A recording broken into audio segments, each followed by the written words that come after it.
తంజావూరు ఆలయం అంటేనే గొప్పతనం, శిల్పకళ మరియు ఆధ్యాత్మిక శక్తి కలసిన ఒక అద్భుతం. కాని దీనికి కొన్ని ఆశ్చర్యకరమైన రహస్యాలు మరియు అద్వితీయతలు ఉన్నాయి. ఇవే దీనిని మరింత మాయాజాలంలా మారుస్తాయి. తంజావూరు బృహదీశ్వరాలయం తమిళనాడులోని ప్రముఖ హిందూ దేవాలయం.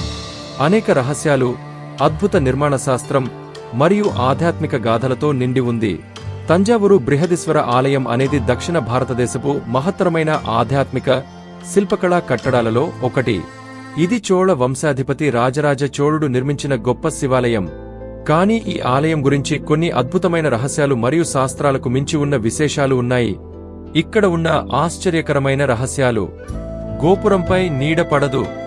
ఈ ఆలయంలోని ప్రధాన గోపురం, విమానం, ఎటువైపుగా సూర్యుడు ఉన్నా గోపురం నీడ భూమిపై పడదు అనే విశ్వాసం ఉంది. ఇది ఆర్కిటెక్చర్ మాయాజాలమా లేక దేవతాల లీల? ఆలయం శిఖరంపై ఉన్న కలశం. ఈ ఆలయం శిఖరంపై ఉన్న 80 టన్నుల కలశాన్ని ఎప్పటి టెక్నాలజీ లేకుండా ఎలా పెట్టారో ఇప్పటికీ మిస్టరీ. శిఖర భాగం కలశంతో కూడిన కప్పు రాయి భూమి నుంచి 216 అడుగుల ఎత్తులో ఉంది. కొన్ని కథనాల ప్రకారం ఒక లాంగ్ రాంప్ ద్వారా ఏళ్లుగా చుట్టూ తిరిగి పైకి లాగించారని అంటారు. శిల్పాలు. ఈ ఆలయంలో కొన్ని శిలలు సంగీత స్వరం లాంటి ధ్వనిని ఉత్పత్తి చేస్తాయి. ఒకే రాయి మీద చెక్కిన శిల్పాలు మృదంగం లాంటి శబ్దాలు చేస్తూ సంగీతాన్ని స్ఫురింపజేస్తాయి. గర్భగృహంలో ఏదైనా మాట మాట్లాడితే శబ్దం బయటికి రాదు. ఆలయ గర్భగృహంలో శబ్దం నిశ్శబ్దంగా మారిపోతుంది. ఇది ఆలయం నిర్మాణంలో వాడిన శిల్పకళ మరియు అకోస్టికల్ ఆర్కిటెక్చర్ను చూపిస్తుంది. శబ్దం అక్కడే తిరుగుతూ ఉంటుందని భావించబడుతుంది. ఇది ధ్యానం మరియు ఆధ్యాత్మిక అనుభూతికి సహాయపడుతుంది. గోపురం నీడ నేలపై పడదు. ఇది ఆలయానికి సంబంధించిన అత్యంత ప్రసిద్ధ మిస్టరీ. భూమ్మీద పడే నీడ మొత్తం గోపురం పొడవుతో కవర్ కానట్లు ఏ కోణంలో చూసినా గోపురం నీడ కాస్తా కూడా స్పష్టంగా నేలపై పడదంటారు. ఇది నిజంగా నిర్మాణ శాస్త్రం, భగవద్భక్తి మరియు శిల్ప కళకు కలయికగా భావించబడుతుంది. గ్రానైట్తో నిర్మాణం ఎక్కడి నుంచి తీసుకొచ్చారు? తంజావూరు ప్రాంతంలో పెద్దగా గ్రానైట్ రాళ్లు ఉండవు. ఆలయం మొత్తం గ్రానైట్ రాళ్లతో నిర్మించబడింది. ఈ రాళ్లను ఎక్కడి నుంచి తెచ్చారో స్పష్టత లేదు.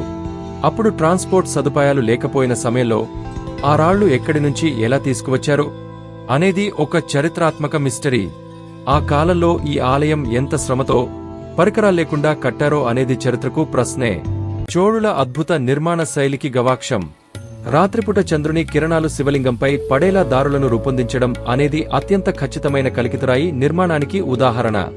ఇవన్నీ 11వ శతాబ్దంలో ఎలా సాధ్యమయ్యాయో ఇప్పటికీ అర్థంకాక మిస్టరీగానే నిలుస్తుంది. ఆలయ విహంగగోపురంపై ఉన్న కలశం లేదా శిఖరం బరువు సుమారు 80 టన్నులు. ఇంత భారీ శిఖరాన్ని అప్పటి కాలంలో ఎలాగెత్తారన్నది ఇప్పటికీ ఒక ఇంజనీరింగ్ మిస్టరీ. కొందరు శాస్త్రవేత్తల ప్రకారం వారు 7 కిలోమీటర్ల పొడవు కలిగిన మృదువైన బూదిదారి ఉపయోగించి శిఖరాన్ని పైకి చేర్చారట. ఆలయ గర్భగృహంలో శివలింగం ఎదుట మాట్లాడితే ఆ ధ్వని ప్రత్యక్షంగా శిలలలో ప్రతిధ్వనించదు, కానీ ఆలయమంతటా వినిపిస్తుంది. దీన్ని ధ్వని ప్రసరణ శాస్త్రం తో నిర్మించారనేది విశేషం. ఆలయం నిర్మాణంలో నక్షత్రాల, గ్రహాల స్థితి ఆధారంగా సూర్యకిరణాలు శివలింగాన్ని సరిగ్గా తాకేలా రూపొందించబడింది.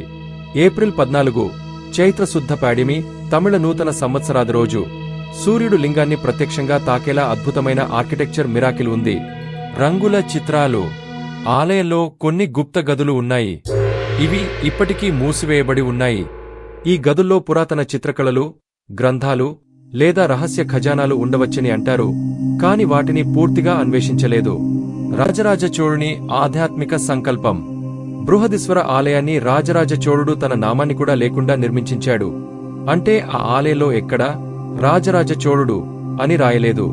ఆయన నమ్మకం ఏమిటంటే, ఇది శివుని కోవెల, నా పేరు కాదు, నా భక్తి నిలిచి ఉండాలి. ఒక కథనం ప్రకారం రాజరాజ చోళుడు ఈ ఆలయాన్ని స్వప్నంలో శివుని దర్శించి నిర్మించాడట. శివుని ఆశీర్వాదంతోనే ఇది నిర్మితమైంది. ఇంకా కొన్ని స్థానిక పురాణాల ప్రకారం దేవతలు స్వయంగా ఈ ఆలయంలో నివసించారట. ఆధ్యాత్మిక శక్తి ఘనంగా ఉంటుంది. వేద పఠనం, నాట్య ఆరాధన. యునెస్కో వరల్డ్ హెరిటేజ్గా గుర్తింపు. ఇది కేవలం ఆలయం మాత్రమే కాదు, చారిత్రక అద్భుతం, ఆధ్యాత్మిక కేంద్రం మరియు శాస్త్రపరంగా కూడా చాలా మంది పరిశోధకులను ఆశ్చర్యానికి గురిచేసే కేంద్రం. చాలా మంది సబ్స్క్రైబ్ చేసుకోకుండానే చూస్తున్నారు. మీరు కొత్త ఇంట్రెస్టింగ్ విషయాలు మిస్ అవ్వకూడదంటే సబ్స్క్రైబ్ చేయండి.